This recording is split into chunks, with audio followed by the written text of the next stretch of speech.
Hi, friends. How's it going? So, today I want to talk a little bit about philosophy again.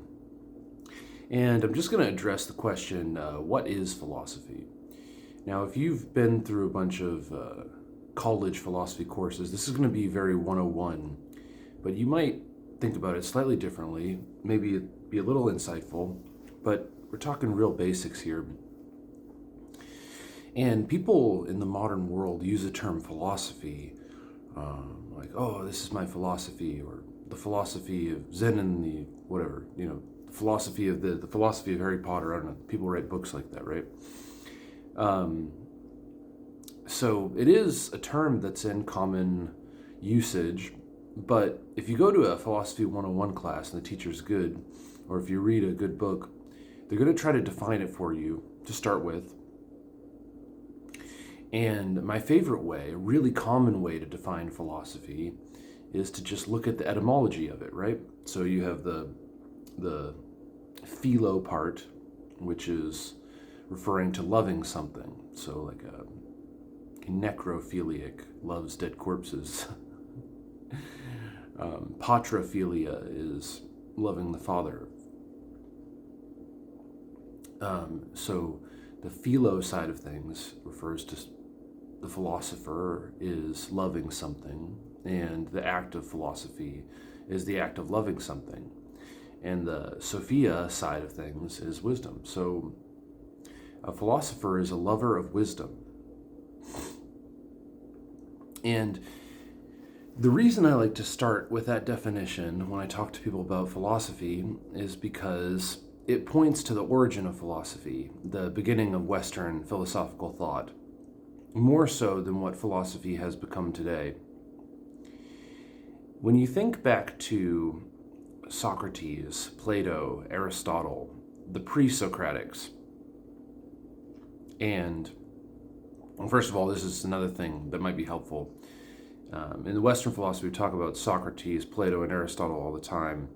And an easy way to memorize the order that they occurred in is that the term spa, S-P-A, like Greeks love spas, right?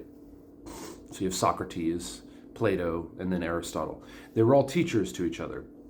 And so when we talk about pre-Socratics, we're talking about those philosophers that came before Socrates, like Heraclitus, for instance. There's a lot of them.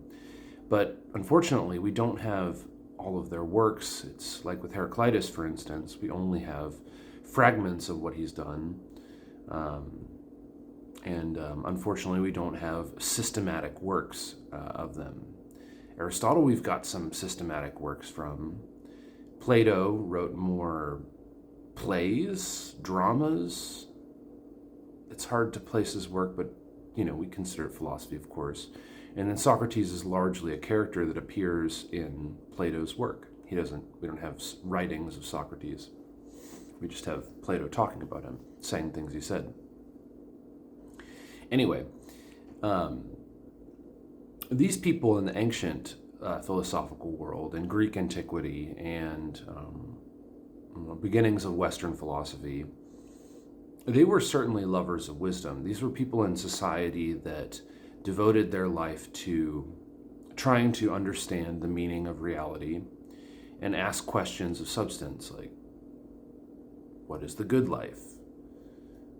Is beauty always a good thing? Who am I? Where am I? What am I? What is this existence? What's the nature of the gods? What's the relationship between the gods and the self? What is the self? These kinds of questions. So I think that's why that early definition of philosophy as a lover of wisdom, or the activity of loving wisdom, is really good to describe their experience. Now, what happened in the intervening 2,000 plus years is that philosophy has become something quite different. And that's not a bad thing, but very different. It's almost, the way I like to see it, and you can actually, if you look back in the history of science, for instance, they used to call what we call science today natural philosophy. So it was the love of wisdom, specifically in the domain of nature. So things like physics, or let's just leave it there for now. Things like physics would fit under that, because it's loving the wisdom, and then it's focusing specifically on nature, what's happening in the natural world. So at one point in academia, almost everything was considered a subset of philosophy. So science, like I said, was a subset of philosophy dealing with the natural world, etc.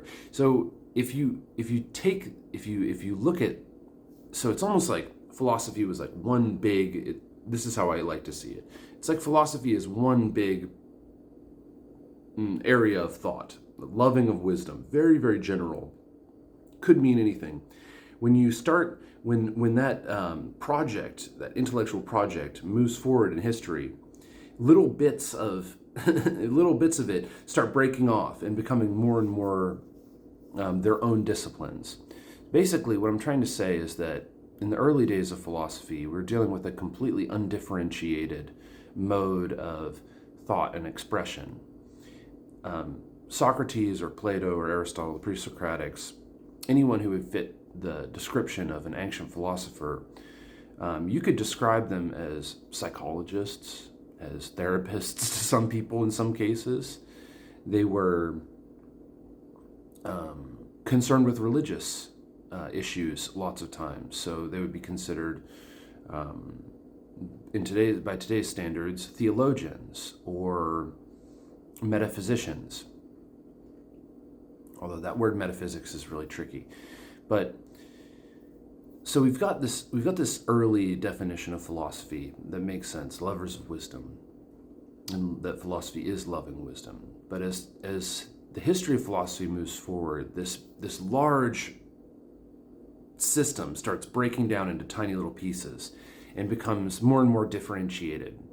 And today, if you go to school let's say you take an undergraduate in philosophy, you're going to learn general philosophical history, maybe develop some loves in terms of certain philosophers that you vibe with, you agree with, or interested in the same sorts of questions they ask.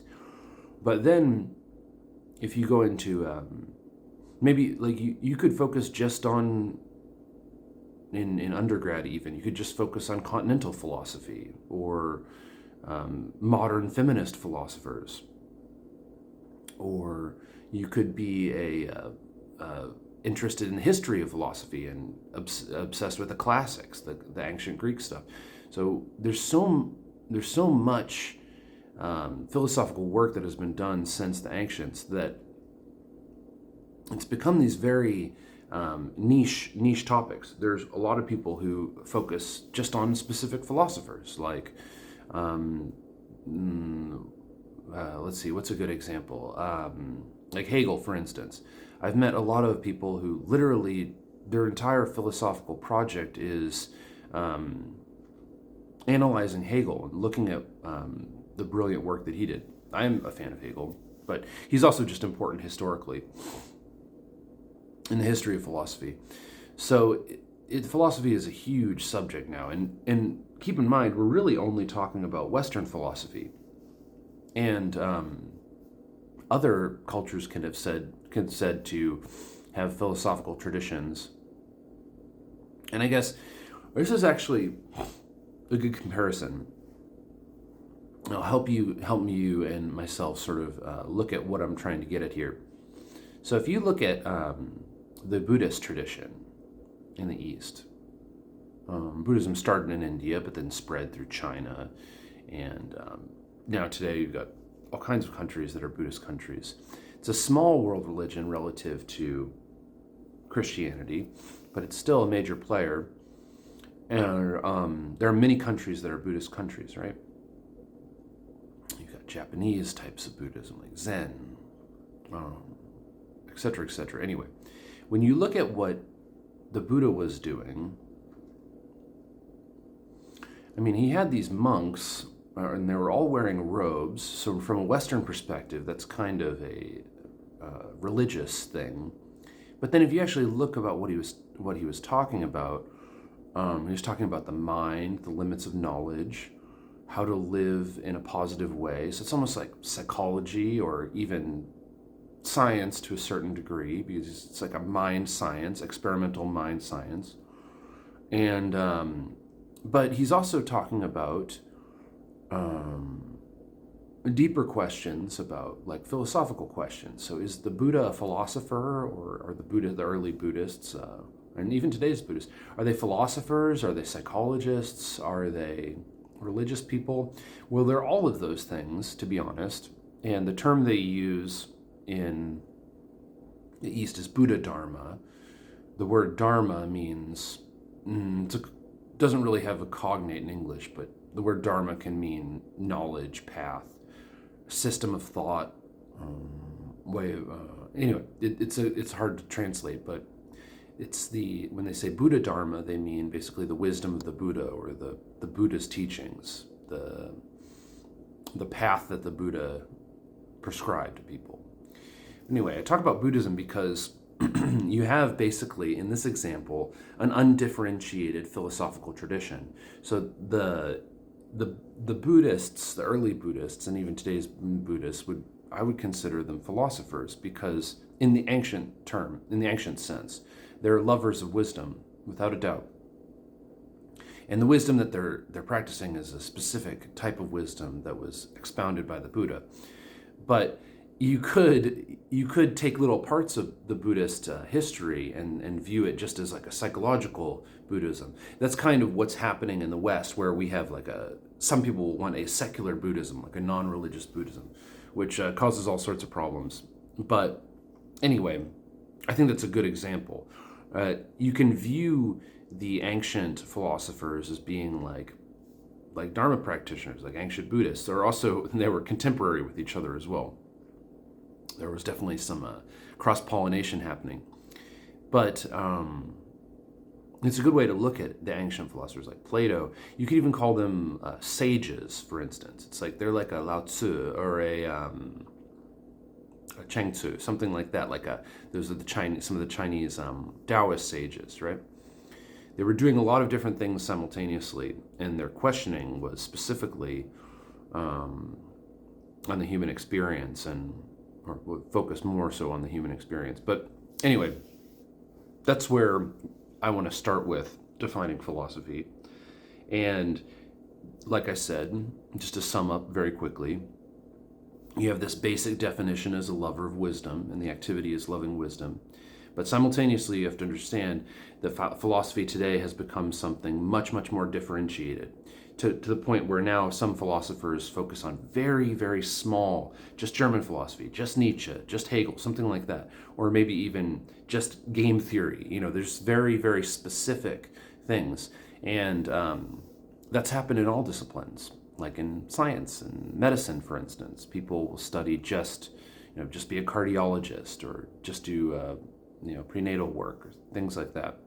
Same thing has happened in philosophy, and I think viewing it this way, defining it this way, makes it easier to get into, and also easier to look at the broad scope of philosophy. When you get introduced to new philosophers and stuff, you realize they're part of this long tradition that started in a specific way and has developed to where it is today.